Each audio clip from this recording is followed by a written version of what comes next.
Hello, Eurovision friends. Thank you so much for coming to my channel, Eurovision Histories.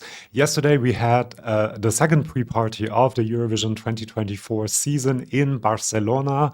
Some of the artists that performed already in Madrid last week were back, and we got a second live performance. So we're going to talk about how this second live performance has confirmed trends that we saw in Madrid already.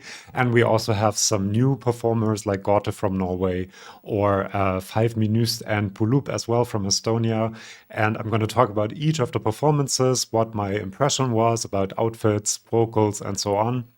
In general, I have to say that the standard, maybe I'm completely brainwashed already, which is always a possibility with me in Eurovision, but it seems like the standard this year is just very, very high. Everyone is kind of performing very consistently good.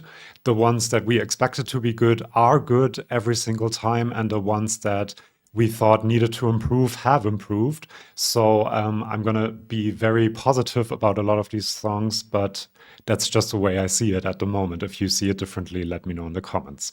So let's talk about the songs. I want to start with Gorte and Ylvahan because we hadn't seen them in Madrid. And I really have to say the outfit that she was wearing, Brunhilde, I like actually more than the one that we see here from the national final. She was in a dark green outfit with pants. And I think that makes it easier for her to move and it gives it a more modern look than the dress that she had on in the national final. So I kind of think that they should go with this. I was blown away by the vocals. Incredible. I mean, these videos are recorded with mobile phones, and still it comes across how incredible this vocal performance is. The things she can do with her voice are incredible. There was one moment that I even liked more than in the national final, where there was a bit of a raw moment, a growl almost that she added. Incredible.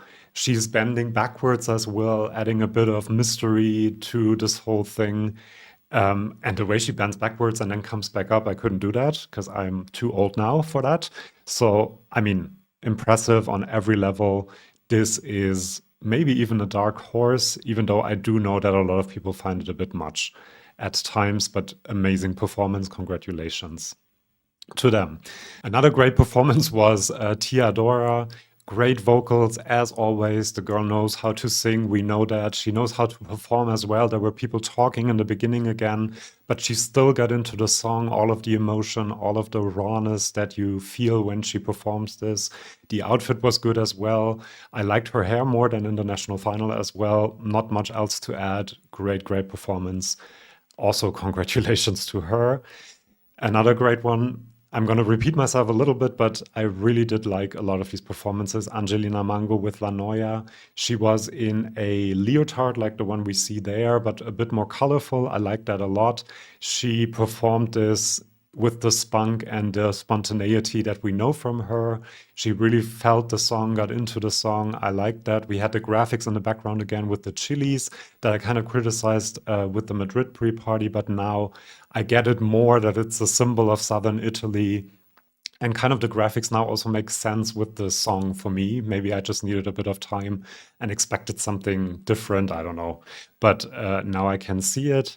That this might be the graphics even for Eurovision. They have announced that she will have 6 dancers, or I guess 5 dancers on stage with her, and will have a choreography by the choreographer who has worked apparently with Rosalia, which makes sense with this kind of song. But I'm just a bit concerned that they might be over choreographing everything and it might lose a bit of the spontaneity that we saw at the Barcelona pre-party. The vocals were very good, so well done, Angelina. And don't over choreograph it too much and make it look too, unspontaneous, because that's what makes this stand out, I think, from all the other entries this year. Then this is one of the ones that I was talking about. This confirmed that Aiko has improved a lot since the national final. The vocals were much, much better. It's not 100% yet. There are some moments where she was out of breath, other moments where she didn't quite hit the note, where it's a bit pitchy.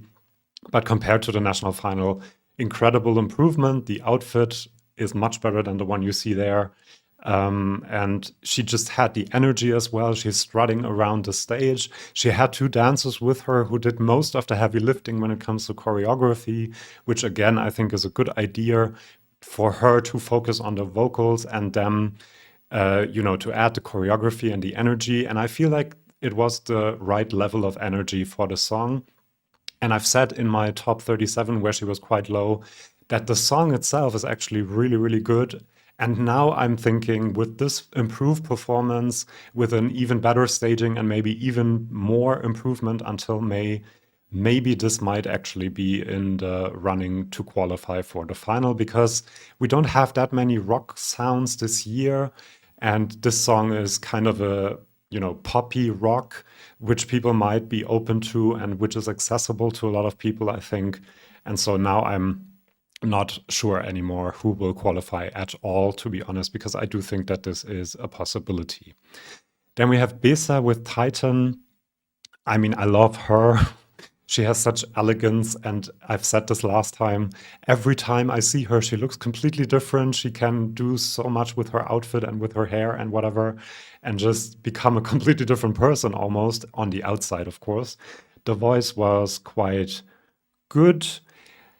There were some off moments, I do think, and the rap part is the one part of the song that I would really work on because it feels a bit like there's oomph missing to the rap. I would add a bit more, I don't know, spunk to it.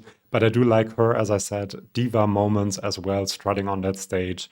And the chorus of the song is still quite good. I like that from the very beginning. Still sad that it is now in English, but she will do quite well, I think. And I think this is another one that might actually qualify. Sylvester Bel with Looktel, he did the shoulderography, which made me realize once again that the choreography and the music, the instrumentation just fit perfectly. They don't have to change anything for Eurovision. He wasn't wearing red, he was wearing black, which also fits the whole thing. He didn't have the dancers with him, and still the choreography worked 100%. The vocals were good. And I just also noticed that the song has a really cool progression that really gets the crowd going, gets the crowd into it. So yeah, not too much to say about it. Very good performance once again. Then we had Mustii for Belgium. He started again with the sparkly jacket on, takes it off as the song gets more and more intense. And then he's topless with this black leather belt or corset, I don't know how you want to call it, which adds a lot of drama to the performance. So I like that. He really feels the song. He's punching the air. He's on his knees. He's really, feeling it. And it really adds a lot of drama to the performance that the performance and the song need. And that makes sense with the progression of the song as well. What I was a bit surprised by was that the vocals seemed a little bit strained in some parts and partly even off key in a few moments. It's not a big deal. And this might be just a one-off thing that he didn't feel 100% that night. But they weren't 100% there. Still very layered vocals, very great emotion in his vocals. So he always gets that on point. People were talking at the beginning of the performance. Again, I don't know why people do that, but he still got into it. He still got into the feeling, and he lives this song, as I said, with the punching. He's thumping his chest even. And this will be a great moment, I think, on the Eurovision stage. As I said, the vocals I don't think are a big deal as of now. Please subscribe to this channel if you want more videos like this one. I'm going to do a similar one on the London party, I think. And I have noticed that only about a third of you are subscribed. So if you don't want to miss any Eurovision content, especially now leading up to the contest this year, do subscribe and you won't miss anything. Then we have Saba with Sand for Denmark. Not that much to say. Very consistently good vocals. She wore white again. I think we know basically how this will look on the Eurovision stage. Well done, but nothing that really stood out to me either. Then we have another new one, 5 minuust and puluup. I just noted how fun of a song this really is. I think I'll add this to my playlist again. It just gets you going. It's so catchy and the instrumentation is good as well. And not for nothing, the vocals were actually really good. Like, you think it's a fun song. It's almost a joke entry, which it isn't really. but the vocals are good for this. They are wearing street clothes, or they were wearing street clothes yesterday, which I prefer the suits they wore in the national final because it creates an interesting tension, but it still looked good and cool with the leather coat and everything they were wearing. The dance adds something, the traditional instruments they have with them, and the energy was just perfect for the song. They loved the song, they liked performing it, the crowd got going as they got into the song as well. So, nothing negative to say about this either. Very well done. I love this year. Luna in the tower. Um, the vocals were a bit shaky in parts and a bit off in some other parts, but she just seems so sweet. She was wearing a great outfit, a good, nice dress that looked great on her. And she's just so sweet. She said during the song, "Come on, Barcelona," or something like that. And it just makes you go, "Oh, she's so nice and so sweet." So, yeah, all the best to her. The vocals were not 100% last night, but still a good performance, I think.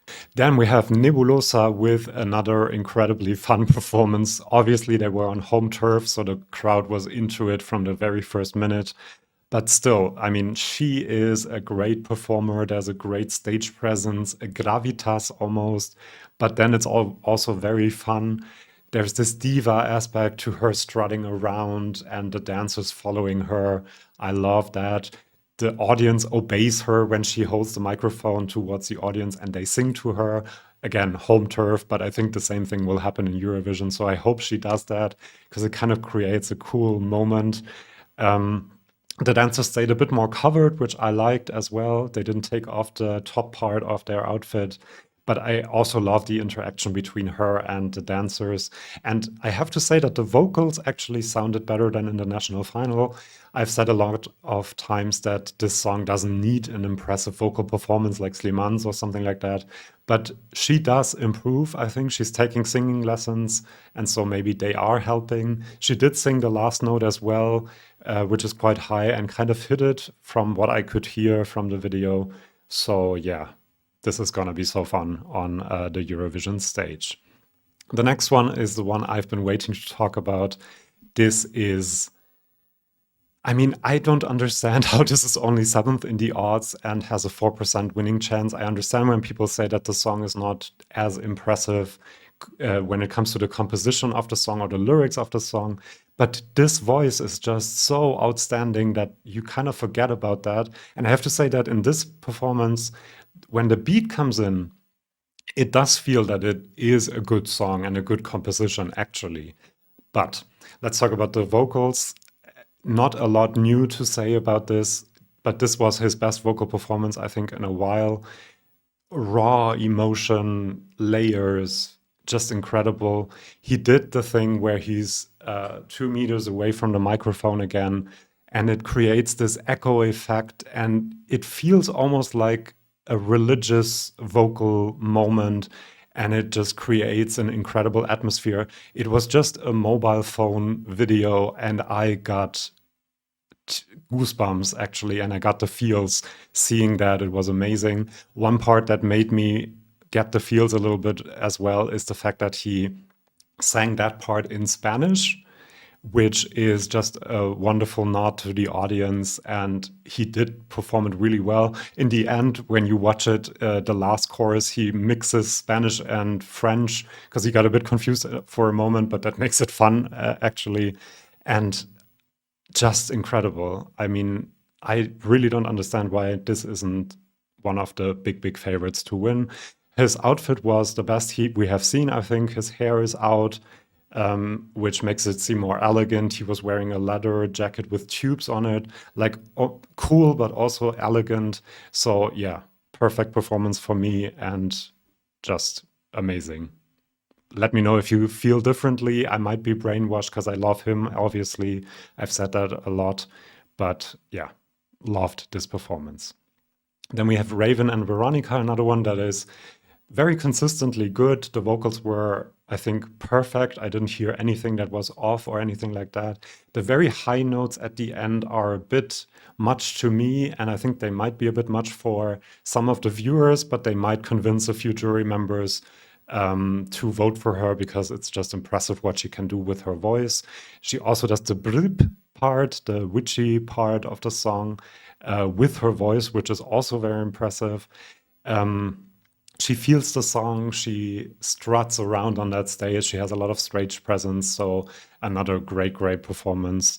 But I think this might be in a bit of trouble because of these high notes at the end that some people might be turned off by. I'm not sure. And also because it's such a strong year that, yeah. Nah, actually, she's going to qualify. I don't know. Honestly, I don't know anymore at this point. Then Megara, I only saw very short clips where she was in the crowd. Obviously, they're also on home turf, kind of. They are from Spain. And she was in the crowd. The vocals were sounded a bit off, quite a bit off, actually, which might be why there isn't a longer video. I don't know. But I think that's also because she was in the crowd, she was feeling the moment and wasn't focusing as much on the vocals, and that won't happen in Eurovision. So it's a one-off and it doesn't really impact their chances all that much, I think. And then last but not least, we have Dons and Hollow. Great vocal performance again. Every single time. He wore the sleeveless outfit again, so maybe that's his outfit for Eurovision. Not a lot to add, just vocal perfection once again. Congratulations. And as I've said, all of them are kind of either consistently good or actually improving. And last year, by this time last year, we were talking about May Muller and the vocals and was she sick or not. We don't have that this year at all. Everyone seems to be quite on their game, on their A game. And so I can't wait for Eurovision to start. Do subscribe to this channel if you don't want to miss videos like this one. And then I'll see you for my next video. See you then and bye-bye.